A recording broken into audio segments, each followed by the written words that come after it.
right, move right on to item number 10, which is conduct of business. Our first item is item A, receive a Crestmoor Glenview Fire Financial Update Report as of June 30th, 2010, and adopt a resolution approving budget amendment for 2010-11 for the Emergency Disaster Fund.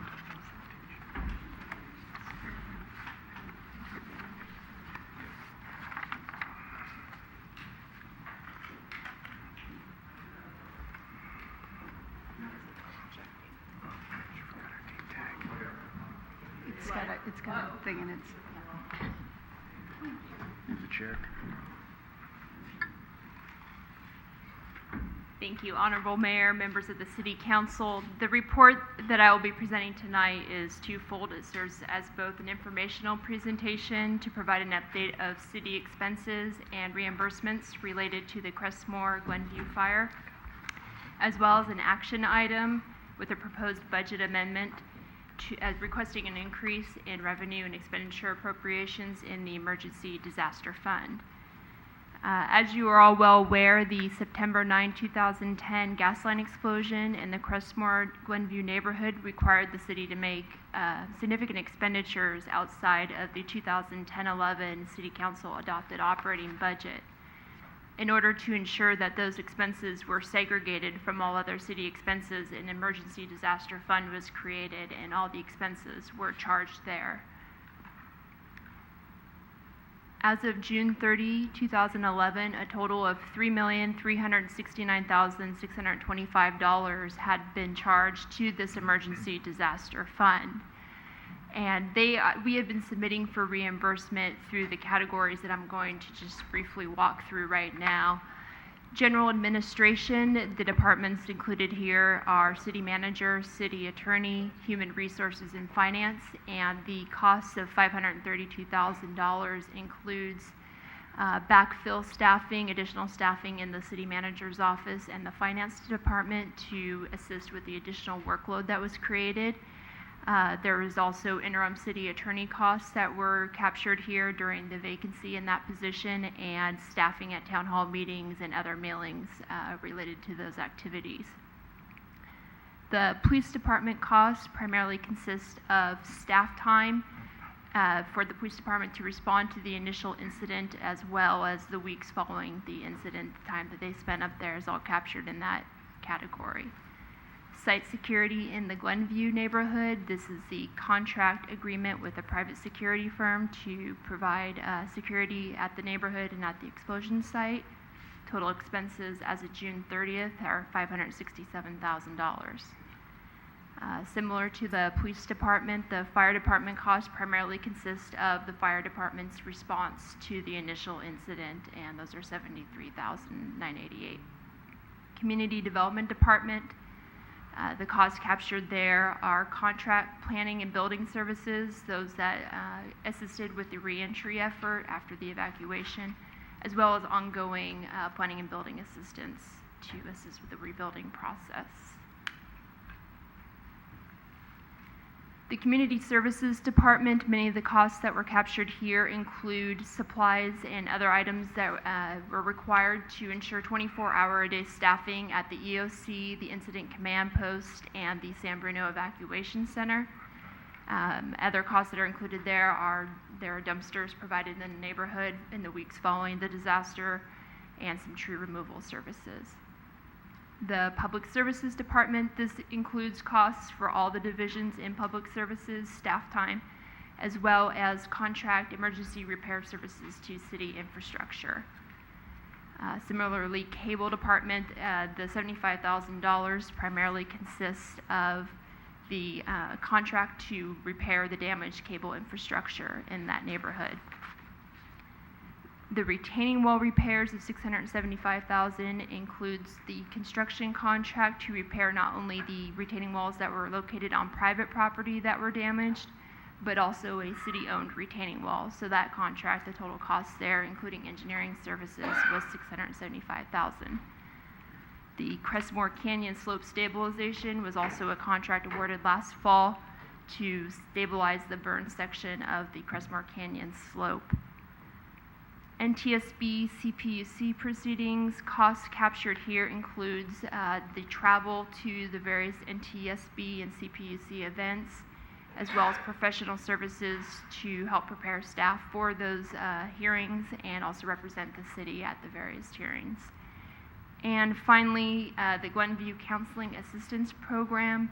The costs here are reimbursements that were made directly to residents and employees through the Glenview Counseling Assistance Program to help them deal with the symptoms of the post-traumatic stress brought on by the incident.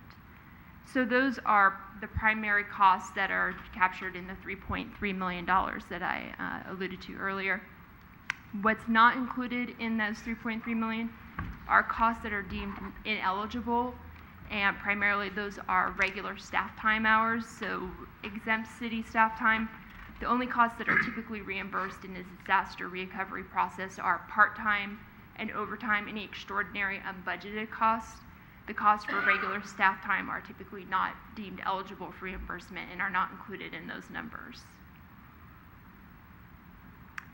Another item that is not captured in those numbers are the costs incurred by the mutual aid agencies that responded to the fire. The city coordinated directly with CalEMA and PG&E to ensure that those mutual aid agencies were reimbursed directly. As of June 30, the cost for the mutual aid agencies was just under $3.2 million. The fire portion is the $676,000 that you see. And the law enforcement and other agencies, primarily San Mateo County and so forth, accounts for the other $2.5 million. On the reimbursement side, total reimbursement received by the city as of June 30, 2011 is $2,741,503. The reimbursements have been received through one of two processes. The first is a disaster recovery process that was established between the city, the California Emergency Management Agency, and PG&E, and that process mimicked what would have been a typical state reimbursement process had the state been reimbursing rather than PG&E. And so CalEMA did a review of all the costs that were submitted to verify their eligibility for reimbursement. Total received through that process is $1.1 million. That $1.1 million is broken down into different categories. $939,000 is for actual expenses that were reimbursed. In addition, the city received reimbursement for the use of city equipment to respond to the disaster, so fire engines, police vehicles, Vector, so on. The city receives an hourly rate that's established by FEMA as reimbursement for for the use of that equipment. So that is $97,000 of that reimbursement. And then finally, an administrative overhead.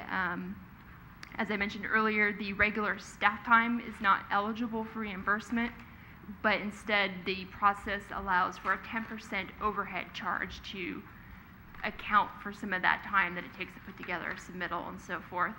So that's $103,000 to date, or as of June 30, I should say. And the second vehicle for reimbursement is the trust fund that was established between the city and PG&E. As of June 30, $1.6 million had been reimbursed from the trust fund, and $1.4 million of that was for actual expenses, and the $154,000 are for the waived planning and building permit fees.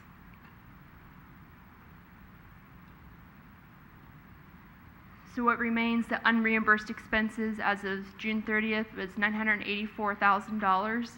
We have submitted an additional $488,000 through the CalEMA process, and that has not been received yet. We expect to receive that probably sometime in the next month. Another $273,000 of costs are potentially covered by the city's liability insurance.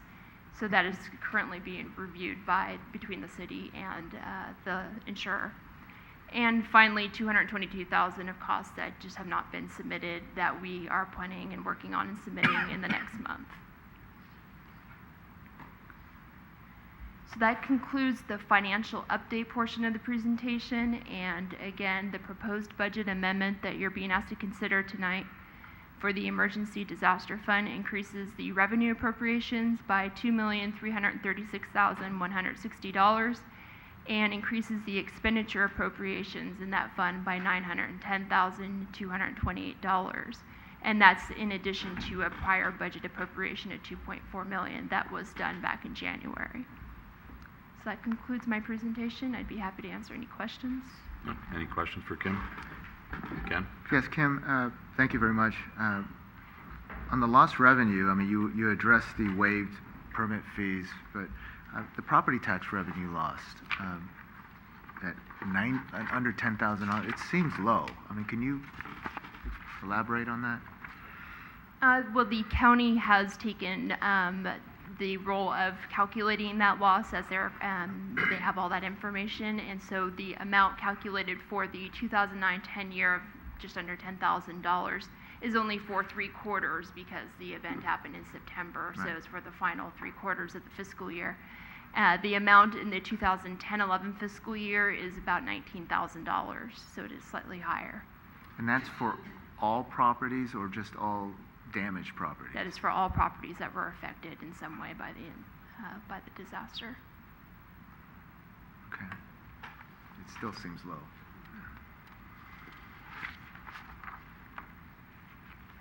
I would guess the county's looking at the appraisal on those properties, which were probably owned for quite a while up there. Correct. Right. And that was part of, and actually that is a good point because that was one of the observations that was made during that discussion was that, you know, many of those homes had been owned for so many years and were at a very low assessed value. Oh, okay. Because of the ownership, that the impact maybe wasn't as much as it might initially have been thought. Right. So rehabilitation will kick that up, hopefully. Mm-hmm. Good. Any questions? No, very thorough. Okay. We're looking for a resolution to be adopted. I'll introduce the resolution for adoption. Councilmember Medina. Aye. Councilmember Ibarra. Aye. Councilmember O'Connell. Aye. Vice Mayor Salazar. Aye. Mayor Ruane. Aye. And thank you to Finance. I know this has been a long, tiring process with lots of numbers that just don't seem to get, it just doesn't seem to get any easier. So I know you're working very hard on it. Thank you very much.